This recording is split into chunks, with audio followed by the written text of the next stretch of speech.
Welcome to the Technical Writing Success Podcast, where we help you get smarter than your competition. This is episode 150. I'm Daphne, your host.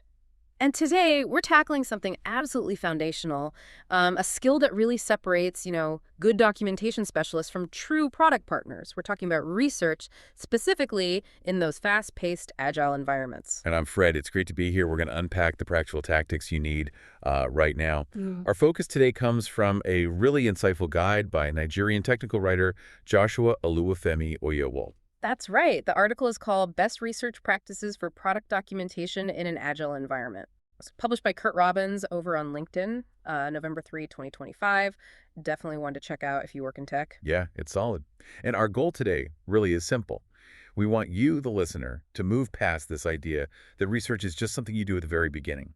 That might work elsewhere, but in Agile, no way. Research is constant. It's the bedrock. Exactly. It's continuous. So we're going to explore the how, like the actual steps you take from stepping into that initial project chaos right through to seeing if your work actually made a difference after launch. Let's get into it. First off, why is it so different in Agile? Well, in traditional models, waterfall. You'd try to gather everything up front, you'd get the specs signed off, then the writer gets involved. Right, that old model. But it just doesn't work when things move so fast. Exactly. The specs are practically a living document in Agile. So Oyewole insists, and I agree, research isn't a phase you complete. It's an ongoing conversation. And that's just the reality, isn't it? Sprints are short, maybe 2 weeks. The product evolves constantly within that time. If you wait for everything to be stable, well, you're already behind. The future's probably changed again.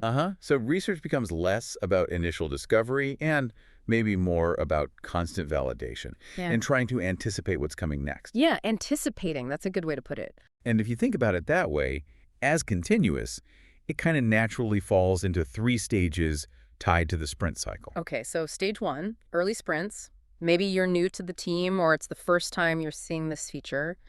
Your research goal here is foundational, right? Just trying to understand what exactly is being built. What problem does it solve? Precisely. You're building your baseline. Then, stage 2, things move into, say, mid-sprint. You might have a prototype or parts of the feature are testable. Now your research shifts. You're digging into how it's being used or how it should be used. This is where you start testing things out, clicking around, seeing what happens. Yes, you identify friction points, figure out what actually needs documenting versus what's maybe intuitive. And the research doesn't stop when the code ships, which is maybe the biggest mindset shift for some people. Absolutely not. Stage 3 is after deployment.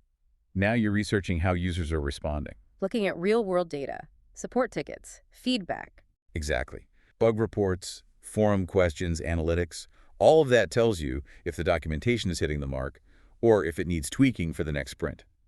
So it's this continuous loop. What's being built? How's it used? How are users reacting? That loop is your best tool for keeping documentation accurate and genuinely user-focused when everything's moving at lightning speed. Okay, so let's talk about starting point.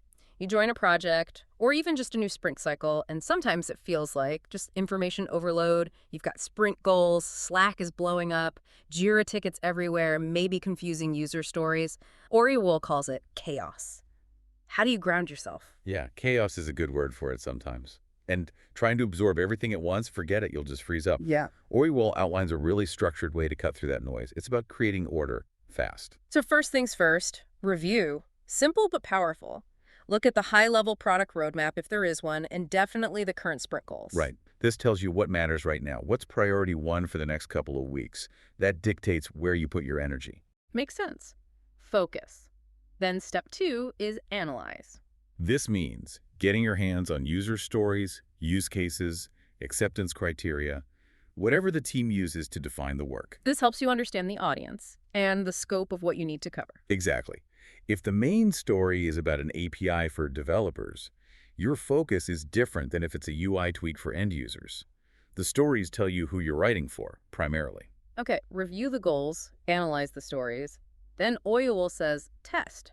Actually use the product or prototype yourself. But, sometimes you feel that pressure. How do you justify spending time testing when deadlines are tight? That's a fair question.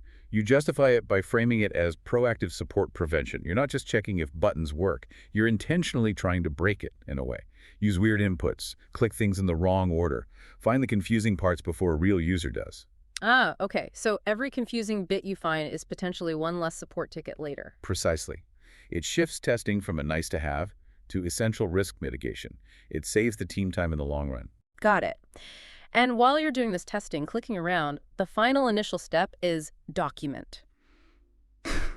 But not like formal documentation yet, just notes. Just short notes. What worked? What was confusing?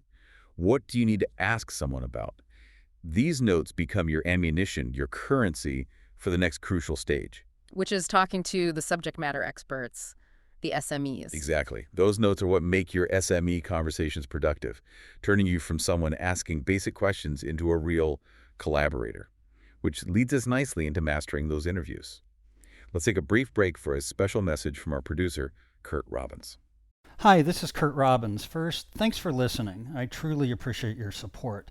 I want to let you know that I'm currently accepting new clients. My rates are affordable, and I have more than 25 years of experience working for enterprise companies like Microsoft, Northrop Grumman, Oracle, PNC Bank, FedEx, USAA, and Wells Fargo, among many others.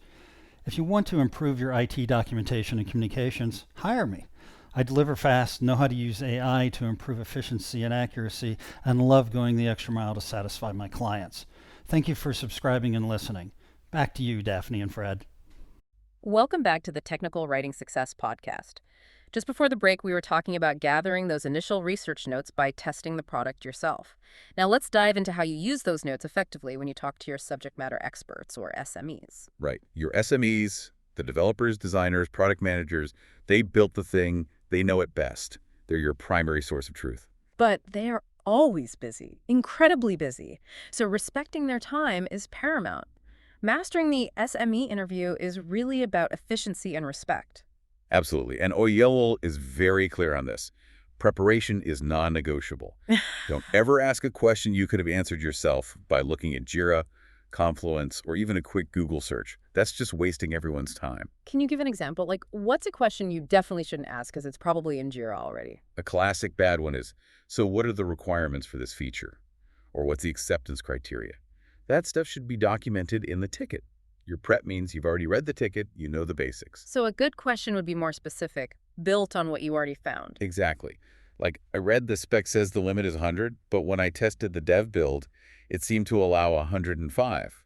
Is that limit changing, or is that a temporary thing? See the difference? Huge difference. It shows you did your homework. Okay, Right. so prepare. What else? Focus. Stick to the features prioritized in the current sprint. It's easy to get sidetracked talking about cool stuff coming next quarter, but that's not helpful right now. Stay disciplined. Good point. Keep it relevant to the immediate work. And embrace your role as the user advocate. Don't just ask what the feature does.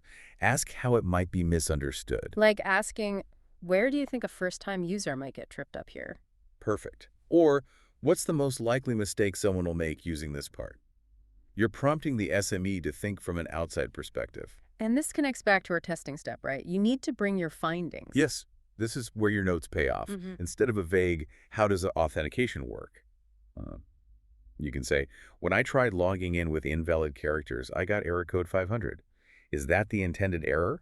Or should we expect something more user-friendly? So you're not asking for a lecture, you're seeking confirmation or clarification on specific things you observed. Much faster. Much faster. And it shows you're actively engaged. And the final piece, really crucial for building trust, is professionalism. After the meeting, summarize what you understood. Like a quick email. Yeah, just a quick, hey, thanks for your time. My understanding is X, Y, and Z. Please let me know if I misunderstood anything. Oh, that prevents you from writing a whole section based on a misunderstanding. Smart. It saves so much rework. It builds confidence that you're capturing things accurately. Okay, so you've done the initial grounding, you've interviewed the SME, you've got your confirmed notes. Now what? Now comes the crucial part, translation. This is where the tech writer really earns their keep. You're not just transcribing notes, you're translating complex technical details into clear, usable information for your specific audience. So you need to step back and ask some key questions yourself, right? Like, okay, what does this technical detail actually mean for someone trying to complete a task? Exactly. And how does this new piece of information change the explanation I was planning? Does it need a whole new section or just a minor update? And maybe, what's the best format for this? Is it a step-by-step guide? a quick reference, an FAQ entry. Right. You're constantly thinking about the user experience of the documentation itself. The goal, again, is that user advocacy, taking complex logic and making it frictionless. You want every sentence, every screenshot to help the user move faster or feel more confident or avoid a mistake. That's the translation goal. And we said research is continuous, so even after you publish, you're not done. You enter that research feedback loop. Correct. The source of truth shifts again. Now it's the user data talking back to you. So you're looking at those support tickets again, community forum posts, bug reports related to the feature. All of it. Plus analytics, maybe session recordings if you have them. Where are users clicking? Where are they spending too much time? Where are they dropping off? This data tells you directly where your documentation might be unclear or incomplete, or maybe just plain wrong. And that analysis feeds directly into the documentation priorities for the next sprint's work. It's a cycle. Improve, deploy, gather feedback, improve again. That's agile documentation. So the big question then, how do you know if all this research, this continuous effort, is actually working? How do you measure success? We need metrics, right? Absolutely. If you want to be seen as a product partner, not just the writer, you need to show impact. Oyewole gives us some clear indicators. What's the first big one we'd likely see? The most direct measure. Support tickets related to that specific feature should go down over time. If people can find the answer to the docs, they don't need to ask support. Makes sense. Fewer confused users. What's another sign? Look internally. Your own team members, developers, QA, even other writers should be asking you fewer basic clarification questions about how the feature works. Your docs become the internal source of truth too. Okay, reduced external tickets, reduced internal questions. What else? Look at how leadership uses the docs. Are product managers referencing your documentation in sprint reviews or planning meetings? That shows it's seen as a valuable, reliable asset. That's a good one. It shows visibility and trust. And the ultimate goal. The ultimate goal is seeing users complete tasks smoothly without confusion.